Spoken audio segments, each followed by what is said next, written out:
Hello friends, welcome to Sangeetha's food gallery. നമ്മളിന്ന് ചെയ്യാൻ പോകുന്നത് 7 തരം ചട്നികളാണ്. ഈ ചട്നി റെസിപ്പികളെല്ലാം തന്നെ വളരെ എളുപ്പത്തിൽ തന്നെ ചെയ്യാനായിട്ട് പറ്റും. അപ്പം നമുക്ക് ചെയ്യാൻ തുടങ്ങാം. നമുക്കിപ്പോൾ മല്ലി ഇല ചട്നി എങ്ങനെയാണ് ചെയ്യുന്നതെന്ന് നോക്കാം. ഒരു പാൻ ചൂടാക്കാനായി വെച്ചിട്ടുണ്ട്. ഇതിലേക്ക് 1 ടേബിൾ സ്പൂൺ ഓയിൽ ചേർത്ത് കൊടുക്കുക.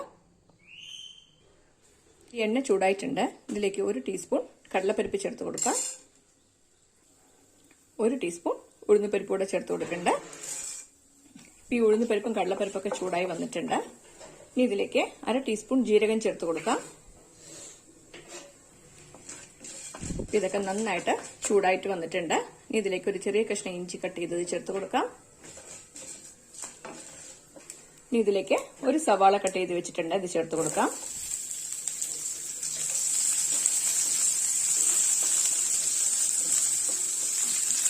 ഇതിലേക്ക് 3 പച്ചമുളക് കട്ട് ചെയ്ത് ചേർത്ത് കൊടുക്കാം. ഇതും കൂടിയിട്ടൊന്ന് വഴറ്റി കൊടുക്കണം.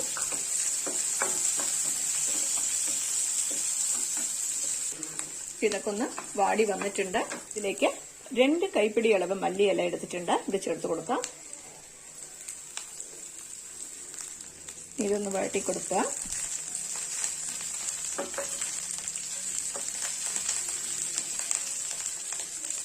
ഈ മല്ലിയില ഒരുപാട് നേരം വഴറ്റി കൊടുക്കേണ്ട ആവശ്യമില്ല കേട്ടോ. ചെറുതായിട്ടൊന്ന് വാടി വന്നാൽ മതി. ഈ മല്ലിയിലൊക്കെ ഒന്ന് വാടി വന്നിട്ടുണ്ട്. അപ്പോൾ തീ ഓഫ് ചെയ്ത് കൊടുക്കാം. ഇതിലേക്ക് ഒരു ചെറിയ കഷ്ണം പുളി ചേർത്ത് കൊടുക്കണ്ട. 1/4 കപ്പ് ചിരകിയ തേങ്ങ കൂടെ ചേർത്ത് കൊടുക്കാം. ആവശ്യത്തിന് ഉപ്പ് ചേർത്ത് കൊടുക്കാം. ഇതെല്ലാം കൂടിയിട്ടൊന്ന് യോജിപ്പിച്ച് കൊടുക്കുക.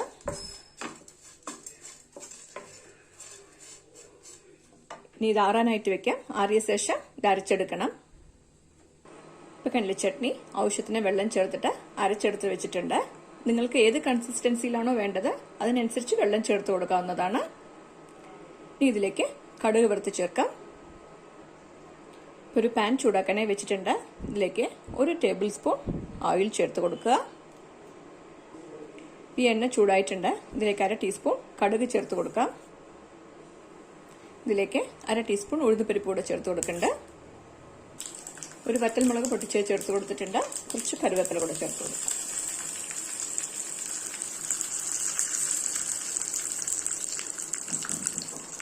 ഇത് റെഡി ആയിട്ടുണ്ട്. തീ ഓഫ് ചെയ്ത് കൊടുക്കാം.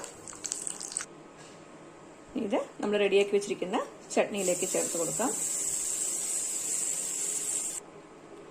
ഇപ്പോൾ അടിപൊളി ടേസ്റ്റിൽ നമ്മുടെ മല്ലി ഇല ചട്നി റെഡി ആയിട്ടുണ്ട്. ഇത് ഇഡ്ഡലി, ദോശയുടെ കൂടെയെല്ലാം കഴിക്കാൻ വളരെ നല്ലൊരു കോമ്പിനേഷനാണ്.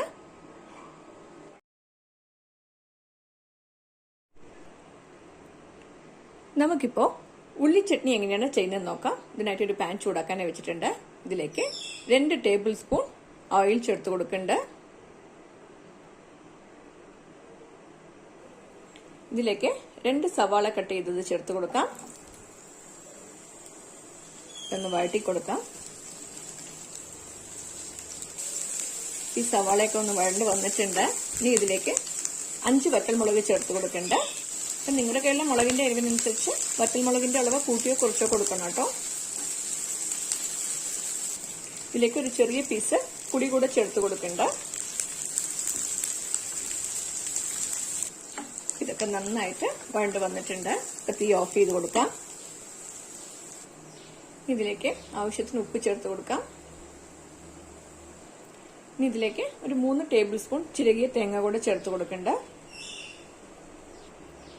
ഇതൊക്കെ ഒന്ന് മിക്സ് ചെയ്ത് കൊടുക്കാം. ഇതിലേക്ക് തേങ്ങ ചേർത്ത് കൊടുക്കണമെന്ന് നിർബന്ധമില്ല. തേങ്ങ ചേർക്കാതെയും ഇത് ചെയ്യാവുന്നതാണ്. ഇത് ആറാനായിട്ട് വെക്കാം. ആറിയ ശേഷം ആവശ്യത്തിന് വെള്ളം ചേർത്തിട്ട് ഇത് അരച്ചെടുക്കണം. ഇപ്പം നമ്മുടെ ഉള്ളി ചട്നി അരച്ചെടുത്ത് വെച്ചിട്ടുണ്ട്. ഇത് ഇഡ്ലിക്ക്, ദോശയുടെ കൂടെ എല്ലാം കഴിക്കാൻ നല്ലൊരു അടിപൊളി കോമ്പിനേഷനാണ്. ഇപ്പൊ നമുക്ക് നിലക്കടല ചട്നി, അതായത് കപ്പലണ്ടി ചട്നി എങ്ങനെയാണ് ചെയ്യുന്നതെന്ന് നോക്കാം. ഇത് ചെയ്യാനായിട്ട് ഒരു പാൻ ചൂടാക്കാനായി വെച്ചിട്ടുണ്ട്.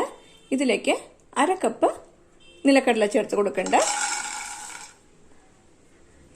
ഇത് റോസ്റ്റ് ചെയ്തെടുക്കണം. അടുപ്പ് മീഡിയം ഫ്ലെയിമിൽ തന്നെ വെച്ചിട്ട് റോസ്റ്റ് ചെയ്തെടുക്കണം. ഇത് ഡ്രൈ റോസ്റ്റ് ചെയ്താൽ മതി കേട്ടോ, ഇതിൽ ഓയിലൊന്നും ചേർക്കേണ്ട ആവശ്യമില്ല. ഈ കടലയൊക്കെ നല്ല റോസ്റ്റായി വന്നിട്ടുണ്ട്. അപ്പം ഇത് മാറ്റി വെക്കാം. ഈ കടല ആറാനായിട്ട് ഒരു പ്ലേറ്റിലേക്ക് മാറ്റി വെച്ച് കൊടുത്തിട്ടുണ്ട്. ഇനി ഇതേ പാനിലേക്ക് തന്നെ 4 വറ്റൽമുളക് ചേർത്ത് കൊടുത്തിട്ട് ചെറുതായിട്ടൊന്ന് ചൂടാക്കി എടുക്കണം. ഇത് പെട്ടെന്നൊന്ന് അരിഞ്ഞ് കിട്ടാൻ വേണ്ടിയിട്ടാണ് കേട്ടോ ഇതുപോലെ ചൂടാക്കുന്നത്. മുളകൊക്കെ ഒന്ന് ചൂടായി വന്നിട്ടുണ്ട്. അപ്പം തീ ഓഫ് ചെയ്ത് കൊടുക്കാം. ഇപ്പം നമ്മൾ വറുത്ത് വെച്ചിരുന്ന നിലക്കടല ഒരു മിക്സിയുടെ ജാറിലേക്ക് മാറ്റി കൊടുത്തിട്ടുണ്ട്. ഇനി ഇതിലേക്ക് വറ്റൽമുളക് ചേർത്ത് കൊടുക്കാം. ഇനി ഇതിൻ്റെ കൂടെ ഒരു ചെറിയ കഷ്ണം ഇഞ്ചി ചേർത്ത് കൊടുക്കുന്നുണ്ട്. 2 അല്ലി വെളുത്തുള്ളി ചേർത്ത് കൊടുക്കുന്നുണ്ട്. ഇനി ഇതിലേക്ക് 1/4 കപ്പ് ചിരകിയ തേങ്ങ ചേർത്ത് കൊടുക്കാം. ഇനി ഒരു ചെറിയ കഷ്ണം പുളി. ഇനി ഇതിലേക്ക് ആവശ്യത്തിന് ഉപ്പ് കൂടെ ചേർത്ത് കൊടുക്കാം. ഇനി ഇതിലേക്ക് ആവശ്യത്തിന് വെള്ളം ചേർത്തിട്ട് അരച്ചെടുക്കണം. അപ്പം നമുക്ക് അരച്ചെടുത്തോണ്ട് വരാം. ഈ ചട്നി അരച്ചെടുത്ത് വെച്ചിട്ടുണ്ട്. ഇനി ഇതൊരു പാത്രത്തിലേക്ക് മാറ്റി കൊടുക്കാം. ഇപ്പം ചട്നി ഒരു പാത്രത്തിലേക്ക് മാറ്റി കൊടുത്തിട്ടുണ്ട്. ഇനി മിക്സിയുടെ ജാറിലേക്ക് കുറച്ച് വെള്ളം ചേർത്തിട്ട് ഇതുകൂടെ ചേർത്ത് കൊടുക്കാം. ഇനി ഇതൊന്ന് മിക്സ് ചെയ്ത് കൊടുക്കാം.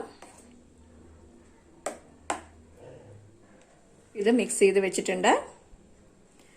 നിങ്ങൾക്ക് ഏത് പാകത്തിലാണോ വേണ്ടത് അതിനനുസരിച്ച് വെള്ളത്തിന്റെ അളവ് കൂട്ടിയോ കുറച്ചോ കൊടുക്കാവുന്നതാണ്. ഇനി ഇതിലേക്ക് നമുക്ക് കടുക് വറുത്ത് ചേർക്കണം. ഒരു പാൻ ചൂടാക്കാനായി വെച്ചിട്ടുണ്ട്. ഇതിലേക്ക് 1 ടേബിൾ സ്പൂൺ കടലെണ്ണ ചേർത്ത് കൊടുക്കുന്നുണ്ട്. നിങ്ങൾക്ക് കടലെണ്ണയോ ഓയിലോ വെളിച്ചെണ്ണയോ ഏത് വേണമെങ്കിലും ചേർത്ത് കൊടുക്കാം. ഈ എണ്ണ ചൂടായിട്ടുണ്ട്. ഇതിലേക്ക് 1/2 ടീസ്പൂൺ കടുക് ചേർത്ത് കൊടുക്കാം. 1/2 ടീസ്പൂൺ ഉഴുന്നുപരിപ്പ് ചേർത്ത് കൊടുക്കണ്ട. ഈ കടുകൊക്കെ പൊട്ടി തുടങ്ങിയിട്ടുണ്ട്. ഇതിലേക്ക് 2 വറ്റൽമുളക് പൊട്ടിച്ച് ചേർത്ത് കൊടുക്കാം. കുറച്ച് കറിവേപ്പില കൂടെ ചേർത്ത് കൊടുക്കാം. ഇത് റെഡി ആയിട്ടുണ്ട്. തീ ഓഫ് ചെയ്ത് കൊടുക്കാം. ഇനി ഇത് അരച്ചു വെച്ചിരിക്കുന്ന ചട്നിയിലേക്ക് ചേർത്ത് കൊടുക്കാം. ഇപ്പം നമ്മുടെ നിലക്കടല അഥവാ കപ്പലണ്ടി ചട്നി റെഡി ആയിട്ടുണ്ട്. ഈ നിലക്കടല ചട്നി ഇഡ്ഡലി, ദോശ, ബജ്ജിയുടെ കൂടെ എല്ലാം കഴിക്കാൻ വളരെ നല്ലൊരു കോമ്പിനേഷനാണ്. ഇപ്പൊ നമുക്ക് തേങ്ങാ ചട്നി എങ്ങനെയാണ് ചെയ്യുന്നത് നോക്കാം.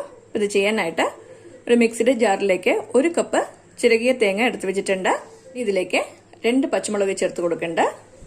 ഇത് നല്ല എരിവുള്ള പച്ചമുളകാണ് കേട്ടോ, അതുകൊണ്ടാണ് 2 ചേർത്ത് കൊടുത്തിരിക്കുന്നത്. നിങ്ങൾക്ക് ആവശ്യമുള്ള എരിവിനനുസരിച്ച് പച്ചമുളകിന്റെ അളവ് കൂട്ടിയോ കുറച്ചോ കൊടുക്കാവുന്നതാണ്.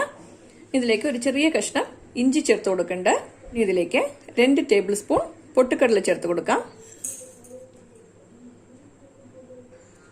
ആവശ്യത്തിന് ഉപ്പ് ചേർത്ത് കൊടുക്കാം.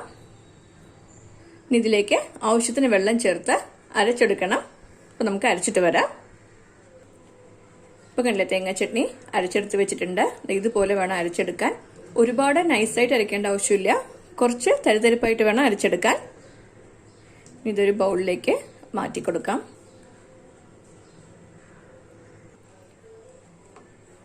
ഇത് കുറച്ച് തിക്കായിട്ടുള്ള ചട്നി ആയിട്ടാണ് അരച്ചെടുത്തിരിക്കുന്നത്. നിങ്ങൾക്ക് ആവശ്യമുള്ള പാകത്തിനനുസരിച്ച് ഇതിൽ വെള്ളം ഒഴിച്ച് കൊടുക്കാവുന്നതാണ്. ഞാനിപ്പോൾ മിക്സിയുടെ ജാറിലേക്ക് കുറച്ച് വെള്ളം ഒഴിച്ചിട്ട് ഇതിലേക്ക് ചേർത്ത് കൊടുക്കുന്നുണ്ട്. നിങ്ങൾക്ക് ഇനിയും നല്ല ലൂസായിട്ട് വേണമെങ്കിൽ ഇതിൽ കുറച്ചുകൂടെ വെള്ളം ചേർത്ത് കൊടുക്കാം. ഇനി ഇതിലേക്ക് കടുക് വറുത്ത് ചേർക്കാം. ഒരു പാനിലേക്ക് 1 ടേബിൾ സ്പൂൺ വെളിച്ചെണ്ണ ഒഴിച്ചിട്ട് ചൂടാക്കാനായി വെച്ചിട്ടുണ്ട്. ഈ എണ്ണ ചൂടായിട്ടുണ്ട്. ഇതിലേക്ക് 1/2 ടീസ്പൂൺ കടുക് ചേർത്ത് കൊടുക്കാം.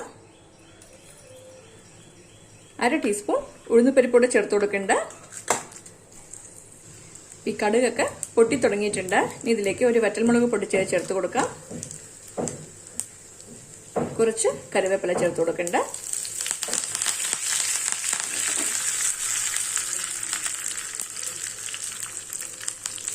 ഇത് റെഡി ആയിട്ടുണ്ട്. തീ ഓഫ് ചെയ്ത് കൊടുക്കാം. ഇത് നമ്മൾ റെഡിയാക്കി വെച്ചിരിക്കുന്ന ചട്നിയിലോട്ട് ചേർത്ത് കൊടുക്കാം. ഇപ്പോൾ നമ്മുടെ തേങ്ങാ ചട്നി റെഡിയായി കഴിഞ്ഞു.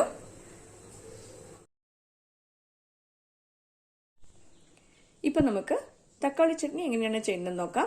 ഇത് ചെയ്യാനായിട്ട് ഒരു പാൻ ചൂടാക്കാനായി വെച്ചിട്ടുണ്ട്. ഇതിലേക്ക് 1 ടേബിൾ സ്പൂൺ ഓയിൽ ചേർത്ത് കൊടുക്കുക. ഈ എണ്ണ ചൂടായിട്ടുണ്ട്. ഇതിലേക്ക് 1 ടീസ്പൂൺ പെരിഞ്ജീരകം ചേർത്ത് കൊടുക്കാം. ഇതൊന്ന് ചൂടാക്കിയെടുക്കണം. ഈ തക്കാളി ചട്നിക്ക് പെരിഞ്ജീരകം ചേർക്കുമ്പോൾ ഒരു നല്ല ഫ്ലേവറാണ് കേട്ടോ. ഇത് ചൂടായിട്ടുണ്ട്. ഇനി ഇതിലേക്ക് 1 സവാള കട്ട് ചെയ്ത് ചേർത്ത് കൊടുക്കണ്ട. ഇതിന്റെ കൂടെ 4 അല്ലി വെളുത്തുള്ളി കൂടെ ചേർത്ത് കൊടുക്കാം. ഇതും കൂടി തന്നെ വഴറ്റിയെടുക്കണം. ഈ സവാളയൊക്കെ ചെറുതായിട്ടൊന്ന് വാടി വന്നിട്ടുണ്ട്. ഇനി ഇതിലേക്ക് 3 വറ്റൽമുളക് ചേർത്ത് കൊടുക്കണ്ട. ഇതിലേക്ക് 3 കാശ്മീരി മുളക് കൂടെ ചേർത്ത് കൊടുക്കണ്ട. ഇതിന് നല്ല കളറ് കിട്ടാൻ വേണ്ടിയിട്ടാണ് ഇത് ചേർത്ത് കൊടുക്കുന്നത്. നിങ്ങളുടെ കയ്യിൽ കാശ്മീരി മുളക് ഇല്ലെങ്കിൽ സാധാരണ മുളക് മാത്രം ചേർത്ത് കൊടുത്താൽ മതി.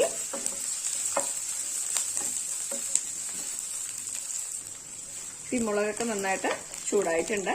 ഇനി ഇതിലേക്ക് മീഡിയം സൈസിലുള്ള 4 പഴുത്ത തക്കാളി കട്ട് ചെയ്ത് വെച്ചിട്ടുണ്ട്. ഇത് ചേർത്ത് കൊടുക്കാം. വലിയ തക്കാളി ആണെങ്കിൽ 3 ചേർത്ത് കൊടുത്താൽ മതി കേട്ടോ.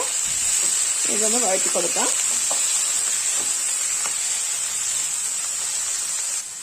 ഈ തക്കാളിയൊക്കെ വാടി വന്നിട്ടുണ്ട്. ഇനി ഇതിലേക്ക് ഒരു ചെറിയ കഷ്ണം പുളി ചേർത്ത് കൊടുക്കാം. ഇതിലേക്ക് 2 ടേബിൾ സ്പൂൺ പൊട്ടുകടല ചേർത്ത് കൊടുക്കാം. ഇതിന്റെ കൂടെ 1/4 കപ്പ് തേങ്ങ ചിരകിയത് കൂടെ ചേർത്ത് കൊടുക്കാം. ഇതെല്ലാം കൂടിയിട്ടൊന്ന് വഴറ്റി കൊടുക്കാം.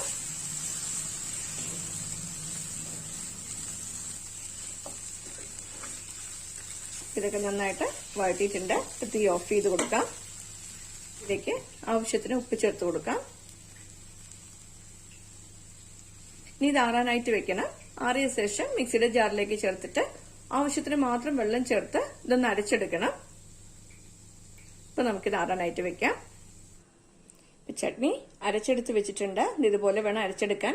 ഇനിയിപ്പോ ഈ ചട്നി അരയ്ക്കാനായിട്ട് ഒരു 3 ടേബിൾ സ്പൂൺ വെള്ളം മാത്രമേ ചേർത്ത് കൊടുത്തിട്ടുള്ളൂ. നിങ്ങൾക്ക് ഇനിയും ചട്നി ലൂസായിട്ടുള്ള കൺസിസ്റ്റൻസിയിൽ വേണമെങ്കിൽ കുറച്ചുകൂടെ വെള്ളം ആഡ് ചെയ്ത് കൊടുക്കാം. അതേപോലെ തന്നെ നിങ്ങൾക്ക് ഈ ചട്നിയിൽ പെരിഞ്ജീരകത്തിന്റെ ഫ്ലേവർ വേണ്ടാന്നുണ്ടെങ്കിൽ പെരിഞ്ജീരകം അവോയ്ഡ് ചെയ്യാം. ഇപ്പൊ നല്ലൊരു അടിപൊളി ടേസ്റ്റിൽ തക്കാളി ചട്നി റെഡി ആയിട്ടുണ്ട്. ഇത് ഇഡ്ഡലി, ദോശ, ആപ്പത്തിന്റെ കൂടെ എല്ലാം കഴിക്കാൻ വളരെ നല്ലൊരു കോമ്പിനേഷനാണ്. നമുക്കിപ്പോ മുളക് ചട്നി എങ്ങനെയാണ് ചെയ്യുന്നതെന്ന് നോക്കാം. ഇത് ചെയ്യാനായിട്ട് 8 വറ്റൽമുളക് അരമണിക്കൂർ വെള്ളത്തിൽ കുതിർത്തിട്ട് എടുത്തു വെച്ചിട്ടുണ്ട്. ഈ മുളക് പെട്ടെന്നൊന്ന് അരിഞ്ഞു കിട്ടാൻ വേണ്ടിയിട്ടുണ്ട് ഇതുപോലെ വെള്ളത്തിൽ കുതിർത്ത് വെക്കുന്നത്. നിങ്ങൾക്ക് വറ്റൽമുളകിന് പകരമായിട്ട് മുളക് പൊടി ചേർത്ത് കൊടുത്താലും മതി. ഇപ്പോൾ ഒരു മിക്സിയുടെ ജാർ എടുത്ത് വെച്ചിട്ടുണ്ട്. ഇതിലേക്ക് 1 സവാള കട്ട് ചെയ്ത് ചേർത്ത് കൊടുക്കാം. ഇനി ഇതിലേക്ക് നമ്മൾ കുതിർത്ത് വെച്ചിരിക്കുന്ന വറ്റൽമുളക് കൂടെ ചേർത്ത് കൊടുക്കാം.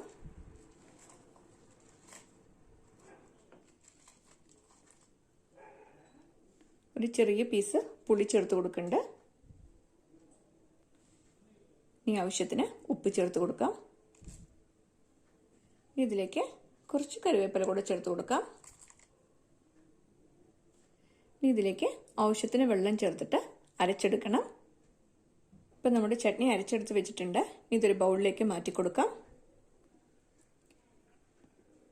ഇപ്പം ചട്നി ഒരു പാത്രത്തിലേക്ക് മാറ്റി കൊടുത്തിട്ടുണ്ട്. ഇനി ഇതിലേക്ക് വെളിച്ചെണ്ണ ചേർത്ത് കൊടുക്കാം.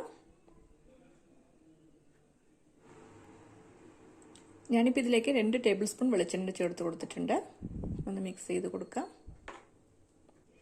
ഈ മുളക് ചട്നിയിലേക്ക് ഇതുപോലെ അവസാനമായിട്ട് വെളിച്ചെണ്ണ ചേർത്ത് കൊടുക്കുമ്പോൾ ഈ ചട്നിക്ക് ഒരു നല്ല മണമായിരിക്കും. നിങ്ങൾക്ക് എണ്ണ അധികം വേണ്ടാന്നുണ്ടെങ്കിൽ 1 ടേബിൾ സ്പൂൺ മാത്രം ചേർത്ത് കൊടുത്താലും മതി. ഈ ചട്നി ഇഡ്ഡലി, ദോശ, ആപ്പം, വട, ബജിയുടെ കൂടെയെല്ലാം കഴിക്കാൻ പറ്റുന്ന ഒരു അടിപൊളി കോമ്പിനേഷനാണ്. നമുക്കിപ്പോൾ പുതിന ചട്നി എങ്ങനെയാണ് ചെയ്യുന്നത് നോക്കാം. ഇതിനായിട്ട് ഒരു പാൻ ചൂടാക്കാൻ വെച്ചിട്ടുണ്ട്. ഇതിലേക്ക് 1 ടേബിൾ സ്പൂൺ ഓയിൽ ചേർത്ത് കൊടുക്കുക. ഈ ഓയിൽ നന്നായിട്ട് ചൂടായിട്ടുണ്ട്. ഇതിലേക്ക് 1 ടീസ്പൂൺ ഉഴുന്നുപരിപ്പ് ചേർത്ത് കൊടുക്കുക. 1 ടീസ്പൂൺ കടലപ്പരിപ്പ് ചേർത്ത് കൊടുക്കണ്ട. 1/2 ടീസ്പൂൺ ജീരകം ചേർത്ത് കൊടുക്കാം. ഇതൊന്ന് വഴറ്റി കൊടുക്കണം. ഇതൊക്കെ നന്നായിട്ട് റോസ്റ്റായി വന്നിട്ടുണ്ട്. ഇനി ഇതിലേക്ക് 4 അല്ലി വെളുത്തുള്ളി ചേർത്ത് കൊടുക്കാം. ഒരു സവാള കട്ട് ചെയ്ത് കൂടെ ചേർത്ത് കൊടുക്കുന്നുണ്ട്. ഇതും കൂടിയിട്ടൊന്ന് വഴറ്റി കൊടുക്കാം. ഇതിലേക്ക് 2 വറ്റൽമുളക് ചേർത്ത് കൊടുക്കുന്നുണ്ട്. കൂടെ തന്നെ 2 പച്ചമുളക് കൂടെ ചേർത്ത് കൊടുക്കാം. ഇപ്പൊ വറ്റൽമുളകും പച്ചമുളകും രണ്ടും ചേർക്കുമ്പോഴും നല്ലൊരു ഫ്ലേവർ ആയിരിക്കും. അപ്പൊ നിങ്ങൾക്ക് വറ്റൽമുളക് മാത്രം മതിയെങ്കിൽ വറ്റൽമുളക് മാത്രം ചേർത്ത് കൊടുത്താൽ മതി, അല്ലെങ്കിൽ പച്ചമുളക് മാത്രം വേണമെങ്കിലും ചേർത്ത് കൊടുക്കാം. ഇതൊക്കെ നന്നായിട്ട് വാടി വന്നിട്ടുണ്ട്. ഇനി ഇതിലേക്ക് ഒരു തക്കാളി കട്ട് ചെയ്ത് കൂടെ ചേർത്ത് കൊടുക്കാം. ഈ തക്കാളി ഒന്ന് വാടുന്നത് വരെ വഴറ്റി കൊടുക്കണം. ഈ തക്കാളി നന്നായിട്ടൊന്ന് വാടി വന്നിട്ടുണ്ട്. ഇതിലേക്ക് നമുക്ക് പുതിന ചേർത്ത് കൊടുക്കാം. ഇനിയിപ്പോൾ അരക്കെട്ട് പുതിന നന്നായിട്ട് ക്ലീൻ ചെയ്ത് കഴുകിയ ശേഷം വെള്ളമെല്ലാം കളഞ്ഞിട്ട് എടുത്തു വെച്ചിട്ടുണ്ട്. നമുക്കിത് ചേർത്ത് കൊടുക്കാം.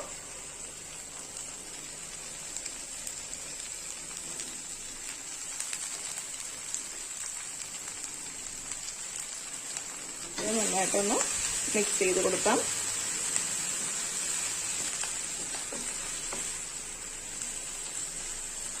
ഇതിൽ ഏകദേശം 2 കൈപ്പിടി അളവ് പുതിന ചേർത്ത് കൊടുത്തിട്ടുണ്ട്. പുതിന നന്നായിട്ടൊന്ന് വഴണ്ട് വന്നിട്ടുണ്ട്. ഇപ്പൊ തീ ഓഫ് ചെയ്ത് കൊടുക്കാം. ഇതിലേക്ക് ആവശ്യത്തിന് ഉപ്പ് ചേർത്ത് കൊടുക്കാം. ഇത് ആറാനായിട്ട് വെക്കാം. ആറിയ ശേഷം അരച്ചെടുക്കണം. അപ്പൊ ആറിയ ശേഷം ചട്നി അരച്ചെടുത്ത് വെച്ചിട്ടുണ്ട്. ഞാനിതിലേക്ക് 1 ടേബിൾ സ്പൂൺ മാത്രമേ വെള്ളം ചേർത്ത് കൊടുത്തിട്ടുള്ളൂ. അപ്പോൾ അടിപൊളി ടേസ്റ്റിൽ നമ്മുടെ പുതിന ചട്നി റെഡി ആയിട്ടുണ്ട്. ഇത് ഇഡ്ലിയുടെ കൂടെ ദോശയുടെ കൂടെ എല്ലാം കഴിക്കാൻ വളരെ നല്ലൊരു കോമ്പിനേഷനാണ്. നിങ്ങൾ എല്ലാവരും ഈ റെസിപ്പി ട്രൈ ചെയ്ത് നോക്കണം. ഇഷ്ടമായെങ്കിൽ ലൈക്ക് ചെയ്യാനും ഷെയർ ചെയ്യാനും സബ്സ്ക്രൈബ് ചെയ്യാനും മറക്കരുത്. നിങ്ങളുടെ ഫീഡ്ബാക്ക് അറിയിക്കും വേണം. Thanks for watching.